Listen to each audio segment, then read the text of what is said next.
नमस्कार, मैं पंकज कुमार आपके सामने जनसतर्क के कुछ कार्यक्रम को पेश करूंगा। जितने भी लोग इस वीडियो को देखेंगे या देख रहे होंगे उन सभी को तहे दिल से धन्यवाद।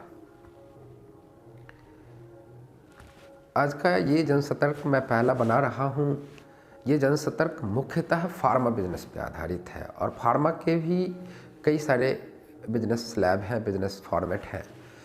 होलसेल है, रिटेल है, मैन्युफैक्चरिंग है। तो इसमें हम फार्मा के एक भाग को लेंगे जो कि होलसेल से रिलेटेड है। होलसेल बिजनेस में आजकल फार्मा के बारे में एक पूरा कंसेप्ट लोगों को बन गया है कि हम फार्मा बिजनेस कर लें, मतलब दवा का दुकान खोल लें, वो पूरा का पूरा लाइफ टाइम चलेगा ही चलेगा, पूरा का पूरा सालों भर चलेगा ही चलेगा।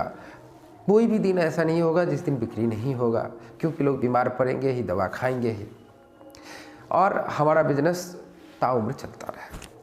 परंतु ये एक प्रकार का मुझे लगता है कि ये मिथ्या है। बिजनेस वही बेहतर कर पाएंगे जिनको फार्मा का एक्सपीरियंस है। नए लोग अगर ये सोच कर आ रहे हैं कि ज़्यादा बेनिफिट देने वाला, ज़्यादा मार्जिनल बिजनेस है, ज़्यादा मार्जिन देने वाला बिजनेस है, तो ये मुख्यतः गलत है। अब मैं आता हूँ कुछ जो तथ्य पे आधारित है, जो मैं मार्केट में समझा हूँ, मैं उसको स्पष्ट करता हूँ। एक व्यक्ति इंजीनियरिंग करके, वो फील्ड रहता है उसका इंजीनियरिंग का, और आ जाता है वो मेडिकल में। फार्मा का होलसेल का लाइसेंस इजीली अवेलेबल है। आप जाइए, किसी भी ब्रोकर को पकड़िए, वो जाएंगे डीआई ऑफिस में, डीएल आपको मिल जाएगा। एक फार्मा बिजनेस, एक होलसेल बिजनेस को स्टार्ट करने के लिए सबसे न्यूनतम पूंजी की अगर आवश्यकता पड़ेगी तो 10 लाख रुपये। अब 10 लाख का ये कैटेगराइजेशन होगा। ये कैटेगराइजेशन 3-4 भागों में होगा। फर्स्ट भाग होगा उसका लाइसेंसिंग का। आप लाइसेंसिंग में आपको 2 तरह का लाइसेंसिंग आवश्यकता पड़ेगा। एक तो आपको लेना पड़ेगा डीएल, जो कि कंपलसरी है। दूसरा, यदि बिजनेस आपका मुख्यतः फार्मा होलसेल है तो आपका टर्नओवर पार करेगा ही 50 लाख रुपये, 40 लाख 50 लाख पार करेगा। आपको होलसेल में आपको जीएसटी का भी जरूरत पड़ेगा और जीएसटी भी रजिस्ट्रेशन आप कराएंगे ही। कुल मिलाकर आपको लाइसेंसिंग में खर्च हो जाएगा 50,000 रुपया। 50,000 से लाख रुपया तक आप लाइसेंसिंग ले लीजिए। दूसरी चीज़ें आएगी, आपको स्टॉक रखना पड़ेगा। स्टॉक से पहले आपको इंफ्रास्ट्रक्चर बनाना पड़ेगा। इंफ्रास्ट्रक्चर का खर्चा आपका 2 से 3 लाख रुपया आएगा। आप रैक बनवाइएगा, आप टेबल खरीदिएगा, कुर्सी खरीदिएगा, सिस्टम लीजिएगा। इन सारा इंफ्रास्ट्रक्चर में आपको 2 से 3 लाख रुपया खर्चा हो जाएगा। इसके बाद आप वर्किंग कैपिटल में स्टॉक खरीदेंगे। स्टॉक खरीदने में 4 से 5 लाख रुपया आपका स्टॉक ले लेगा, 4 लाख रुपया के करीब। उसके बाद आपका बिजनेस स्टार्ट होता है। बिजनेस स्टार्ट होने के क्रम में आप शुरुआती दौर में आप फार्मा के बारे में कुछ जानते नहीं रहेंगे। आप कोशिश करेंगे कि एक स्टाफ रख ले जो कि फार्मा का जानकार हो, और वो घूम घूम कर बाइक पे आपका प्रोडक्ट रिटेल काउंटर पे पहुंचाएगा।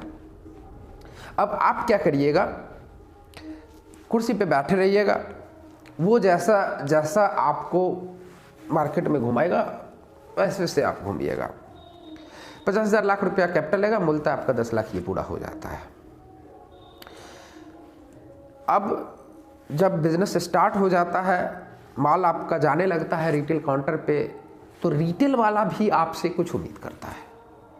रिटेल वाला उम्मीद क्या करता है, आप प्रोडक्ट मेरे यहाँ दे जाइए, आपको हम बेचकर अपना प्रॉफिट पहले रख लेंगे, उसके बाद आपको पैसा देंगे जो बचेगा। जब तक उसका माल नहीं बिकेगा तब तक आपको पैसा देगा नहीं। एक्सपायर हो जाएगा, कहेगा ले जाइए वापस। नियर एक्सपायरी जाएगा तो भी कहेगा ले जाइए वापस, क्योंकि आप परेशान करेंगे उसको पैसा के लिए। रिटेल वाला अब आपका माल रखकर आप ही के पैसा से कमाएगा।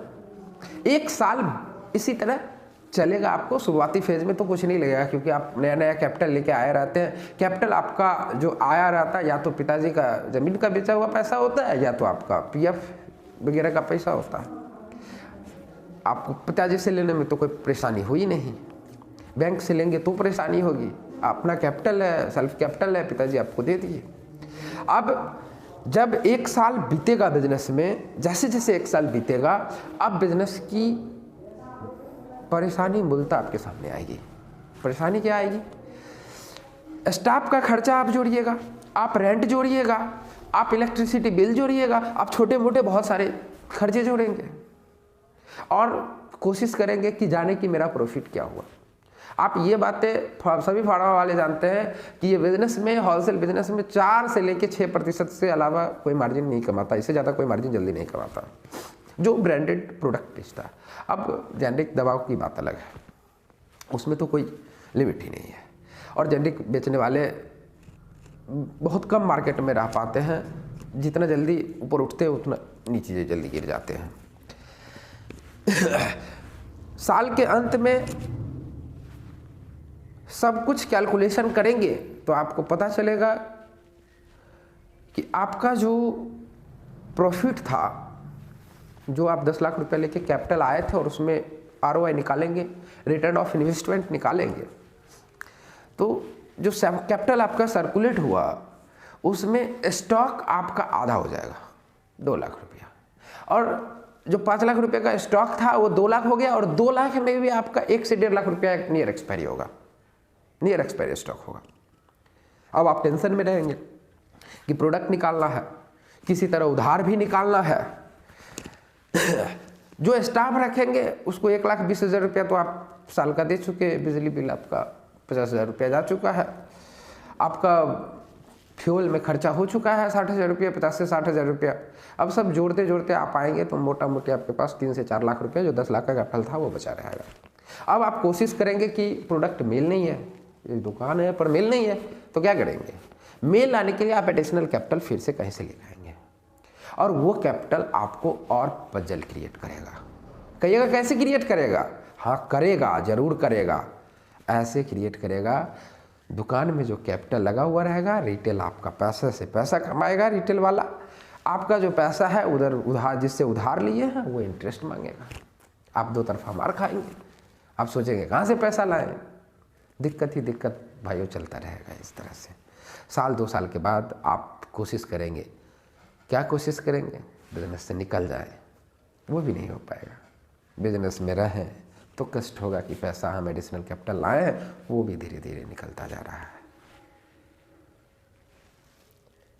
और जो भी व्यक्ति फार्मा के होलसेल बिजनेस में आए, जरा संभल के, जरा सतर्क होके, मेरा यही मकसद है कि आप सतर्कता को ना छोड़ें।